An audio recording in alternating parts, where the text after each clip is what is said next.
Meu irmão, minha irmã, boa noite, a paz do Senhor Jesus. Também os nossos irmãos e irmãs que estão nos acompanhando pela internet, que a paz do Senhor também esteja sobre a tua casa, a tua família, sobre a tua vida. Queria convidar você a abrir sua Bíblia em 2 Crônicas, capítulo 32. 2 Crônicas, capítulo 32, a partir do versículo 1. O texto, meus irmãos, é um pouco extenso, mas é necessário para a nossa meditação, nossa compreensão daquilo que o Senhor quer nos ensinar nessa noite. Amém? Assim diz a palavra de Deus.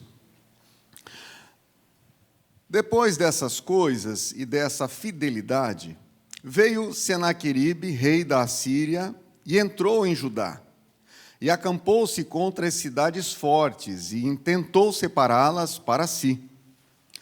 Vendo, pois, Ezequias que Senaqueribe vinha e que o seu rosto era de guerra contra Jerusalém, teve conselho com os seus príncipes e os seus varões, para que se tapassem as fontes das águas que haviam fora da cidade.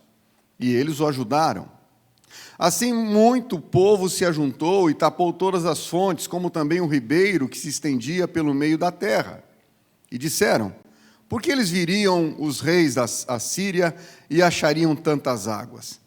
E ele se fortificou e edificou todo um muro quebrado até as torres.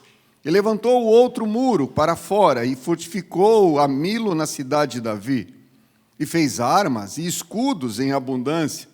E pôs oficiais de guerra sobre o povo e ajuntou-os a si na praça da porta da cidade. E falou-lhes ao coração, dizendo: esforçai-vos e tende bom ânimo, não temais, nem vos espanteis por causa do rei da Síria, nem por causa de toda a multidão que está com ele, porque há um maior conosco do que ele.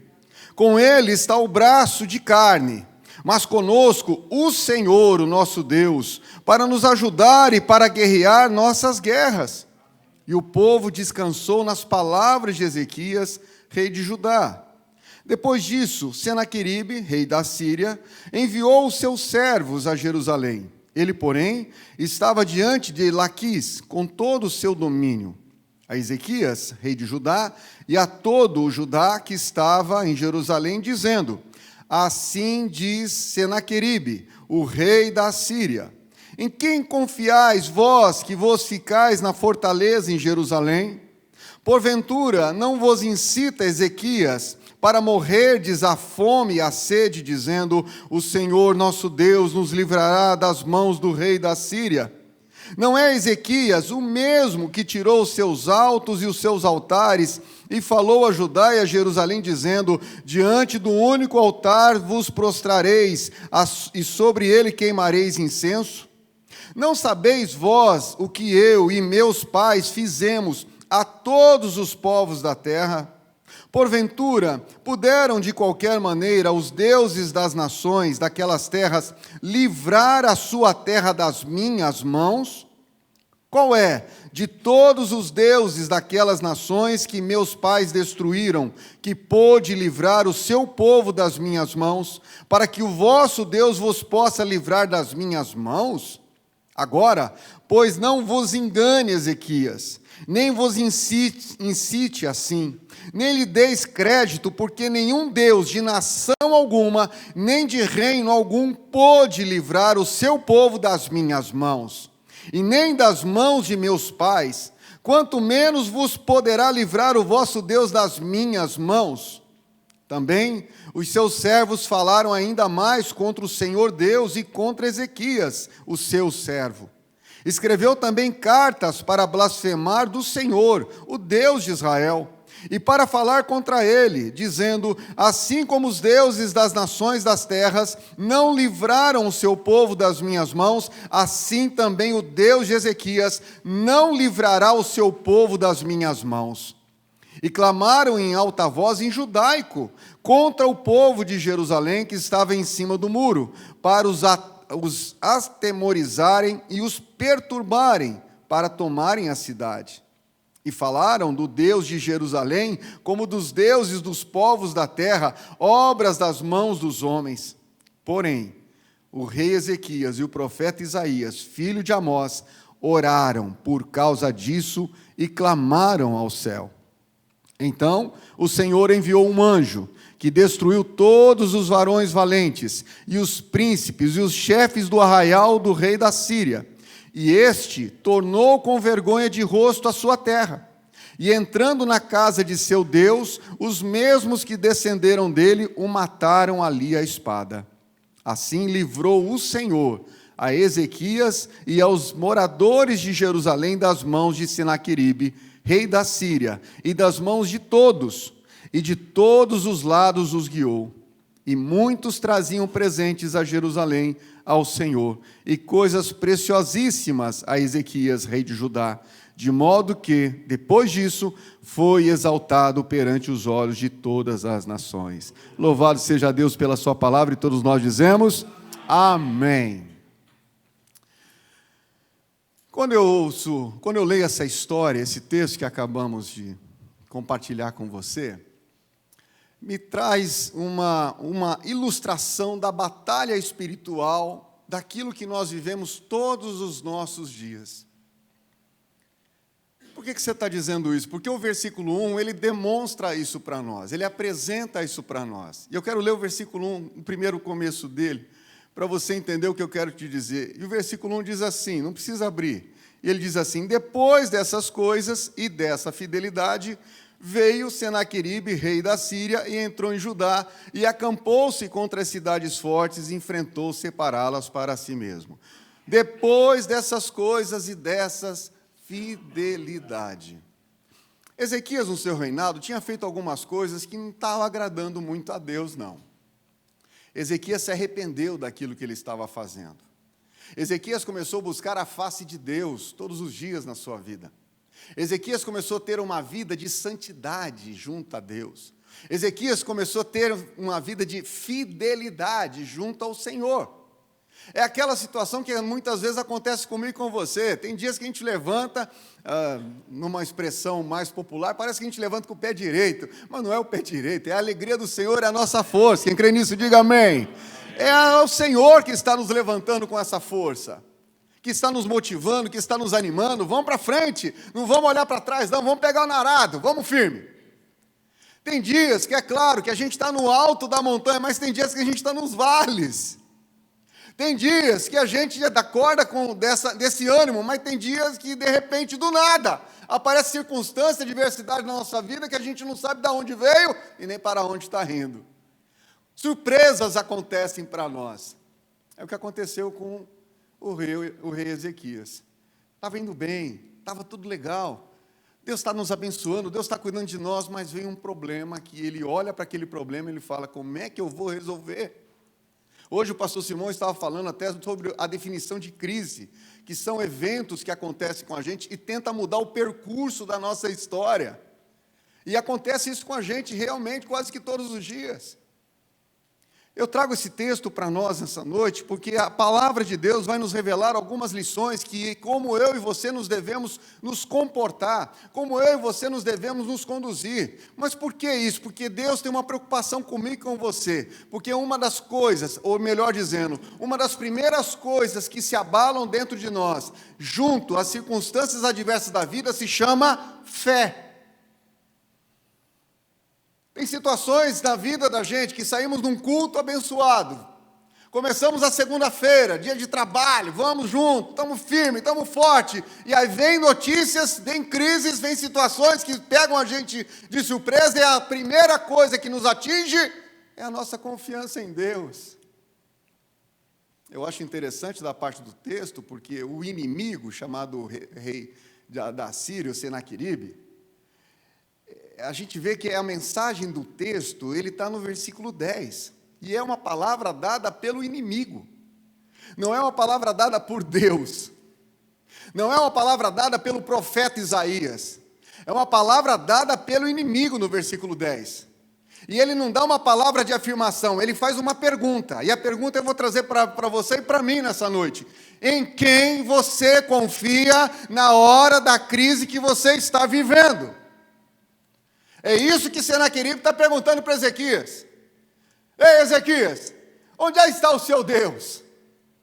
Em quem você confia em momentos assim? em momentos de guerra, em momentos de batalha, em momentos que o inimigo se levanta contra você. É o próprio inimigo que está afrontando Ezequias, um servo de Deus. Nós somos afrontados, meus irmãos, e a afronta é contra a nossa fé. E essa fé, claro, se a gente esmurecer, muitas coisas vão ser abaladas. E eu preciso entender uma coisa aqui.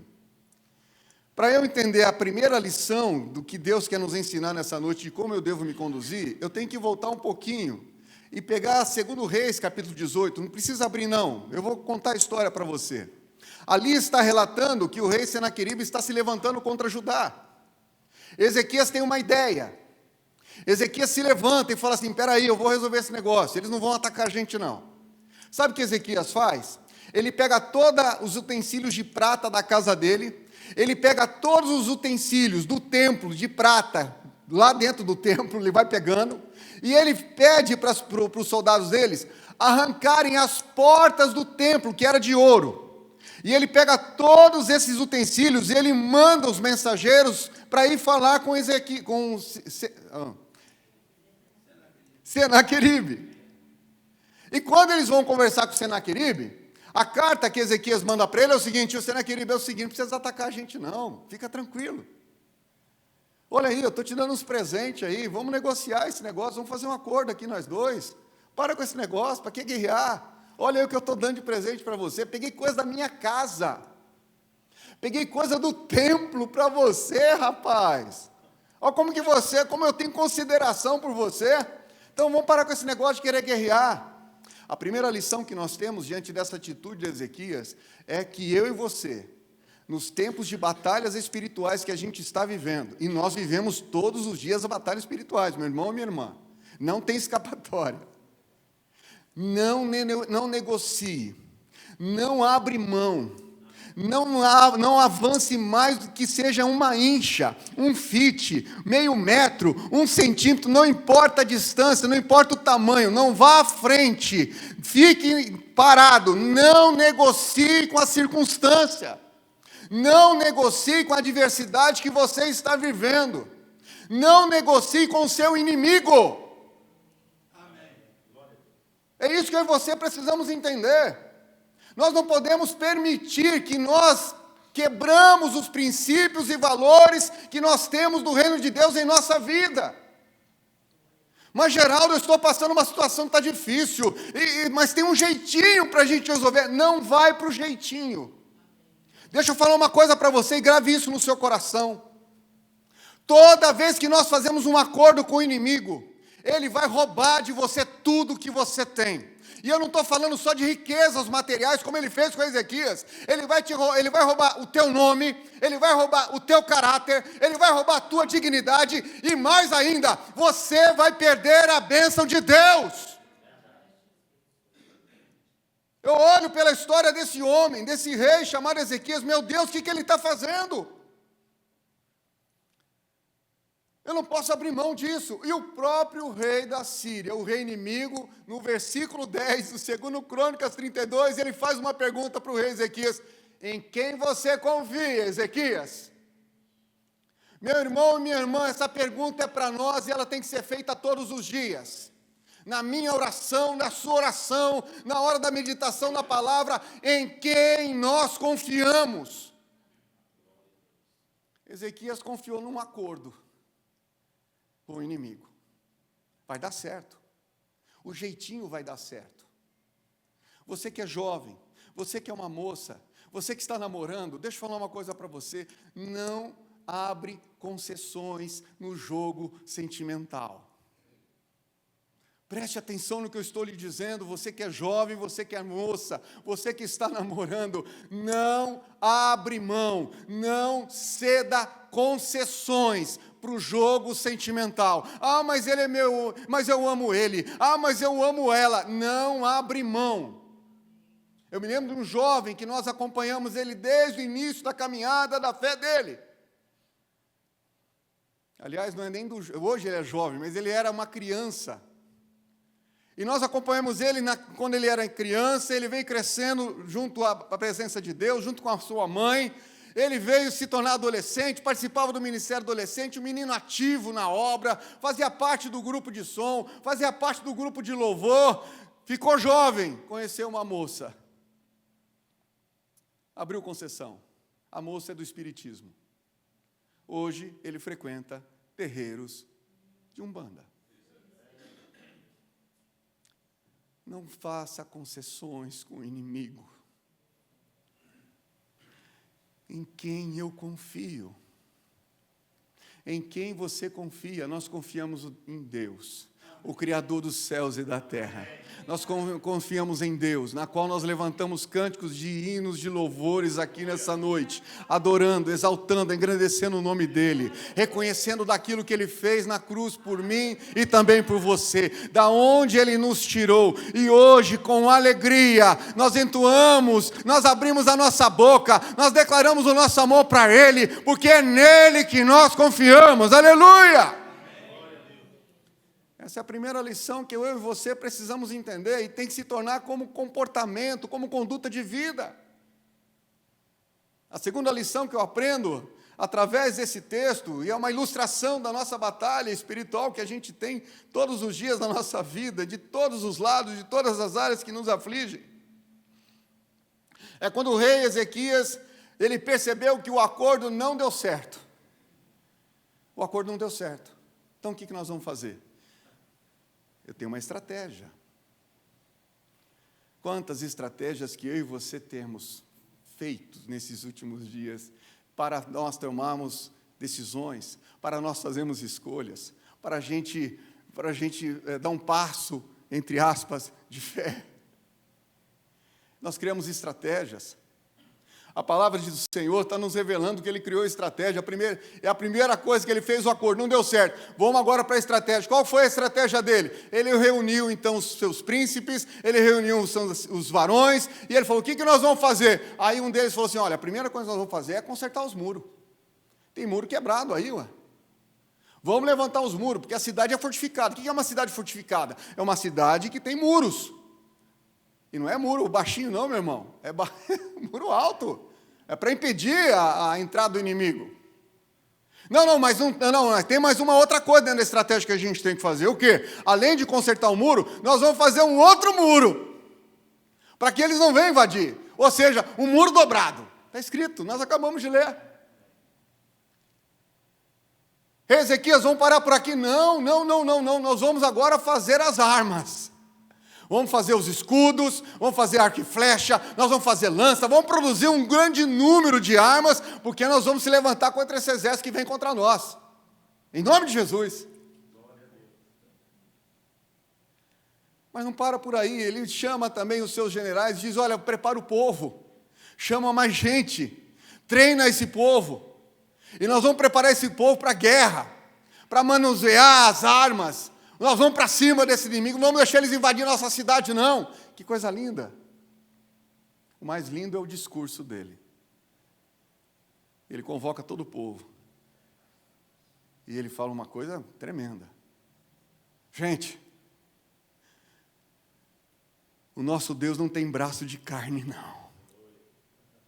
O braço do nosso Deus é o braço do Deus Todo-Poderoso. É a destra que nos sustenta, é a destra que nos fortalece, é essa destra que vai nos livrar do nosso inimigo. O Senhor está conosco, e os deuses deles não tem nada a ver com o nosso Deus. O nosso Deus, sim, é o Deus Todo-Poderoso. Quem está aqui comigo, diga glória a Deus. A segunda lição que eu aprendo diante de uma atitude dessa de Ezequias, é que Ezequias ele é muito bom no discurso de fé, mas ele não vive pela fé. Ele teve um discurso bonito, concorda comigo? Até eu e você nos empolgamos, mas ele não está vivendo pela fé, porque ele está colocando a estratégia dele. A segunda lição, em quem você e eu confiamos. Não é pela nossa estratégia, não é pelo nosso discurso de fé. Esses dias atrás, um irmão crente, muito crente, um homem de Deus, entrou em contato comigo, ele está passando uma situação familiar. E ele virou para mim: Geraldo, o que eu faço? Você tem uma situação, parece que você já viveu isso, muito parecido, que eu estou vivendo agora, o que eu faço? Eu perguntei para o Espírito Santo: Senhor, o que eu falo para ele? E o Espírito Santo falou assim no meu coração: pergunta para ele o seguinte: fulano, se alguém viesse conversar com você e apresentasse o mesmo problema para você, que você está vivendo, o que você diria para essa pessoa? Eu vou repetir. Fulano, é o meu amigo, não vou falar o nome dele. Fulano, o que você diria para uma pessoa que está passando uma situação adversa, que você também está vivendo? E ele vai pedir uma opinião, ele vai pedir um conselho para você. O que você diria para essa pessoa?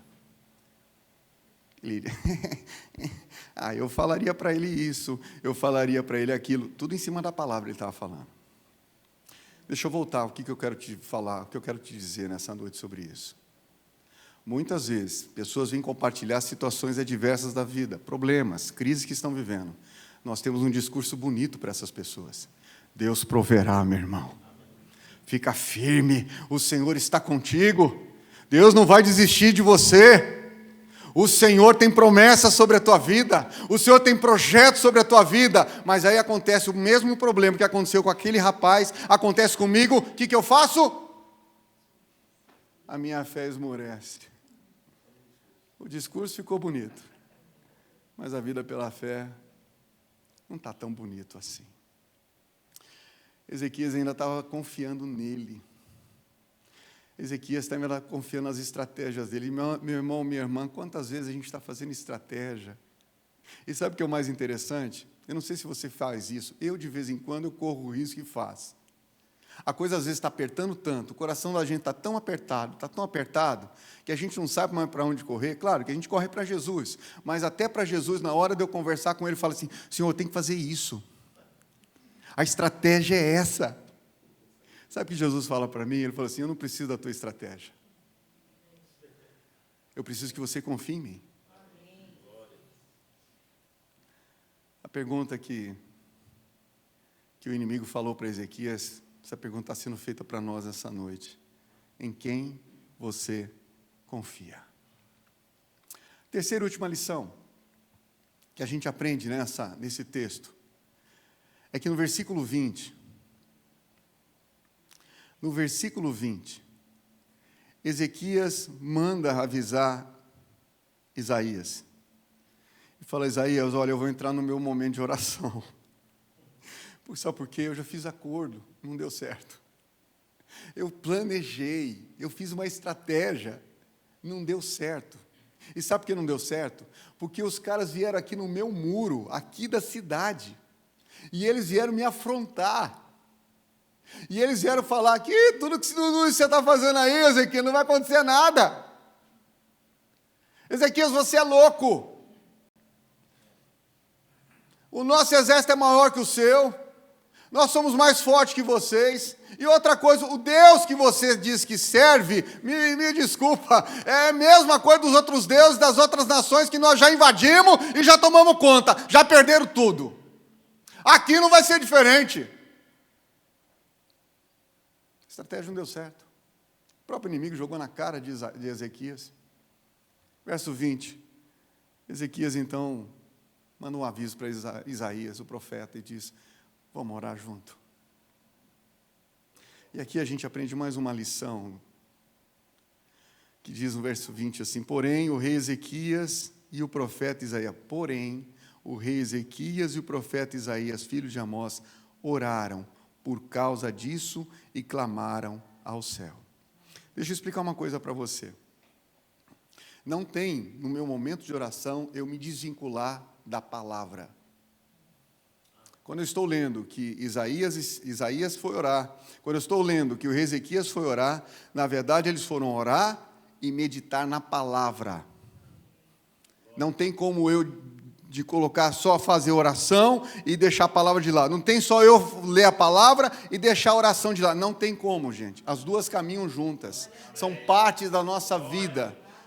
São coisas que eu e você, que a gente precisa entender, são elas que são o nosso combustível para aumentar a nossa fé na nossa caminhada com Jesus Cristo.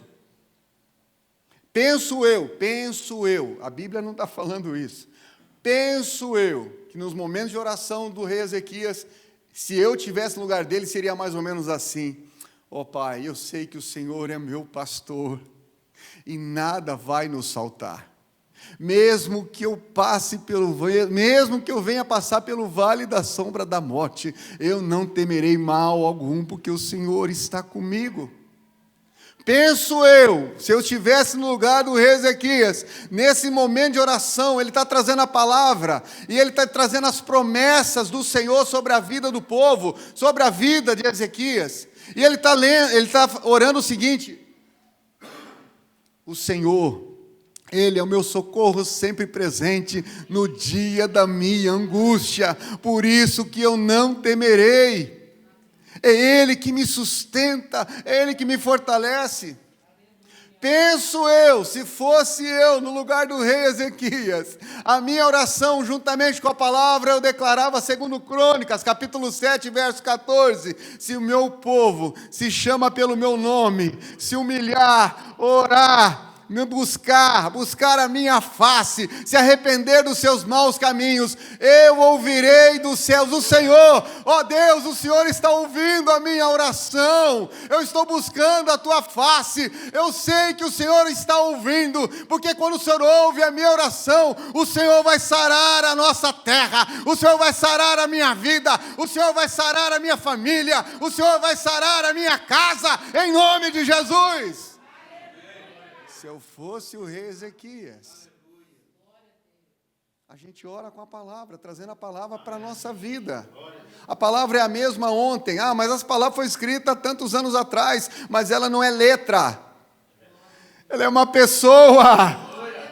É o verbo que se fez carne, o nome dele é Jesus Cristo. Ele é o mesmo ontem, hoje e para todo sempre. Aleluia!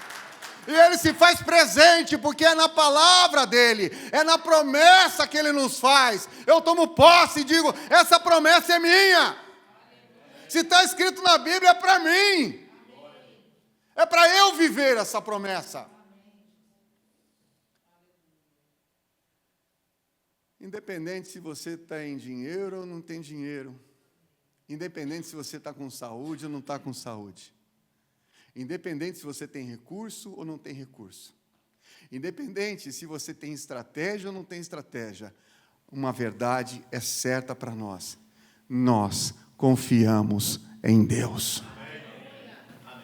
Nós confiamos em Deus. Meu irmão e minha irmã, em nome de Jesus, e essa palavra é para mim também, não abre mão da fé que você tem em Jesus Cristo. Porque Ele te abençoará. Ele está cuidando de você. Ele tem promessas para você. E Ele é o teu Deus.